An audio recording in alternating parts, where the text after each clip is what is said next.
Hey there guys, in this video I'm going to compare the Xiaomi Smart Air Purifier for Lite with the Xiaomi Smart Air Purifier for Compact, and I'm going to compare the specs, like what are the main differences. So dimensions really depends, like the Compact is just smaller, the weight is also lighter for Compact, but the coverage area is better for Lite. That's like primarily because it's bigger. Then the noise level is really similar, and with the compact you're not going to have huge coverage. Same thing, the CADR is better for Lite. Then also the particle filtration efficiency is same on both, filter is both same. Noise level is better in compact, so that's huge. Power consumption is better for compact.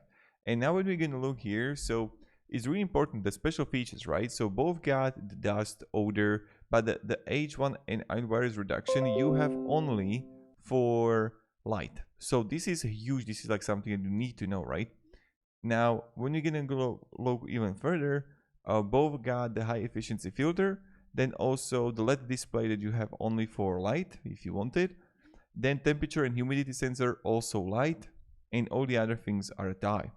So that's pretty much it that I wanted to share with you. And like some important things regards the coverage area, the noise level is really similar. The ACADR, and they do not have the H1N1 virus reduction, and also the temperature and humidity sensor. So just wanted to share with you these quick, like, important things for you to know, and have a great day and goodbye.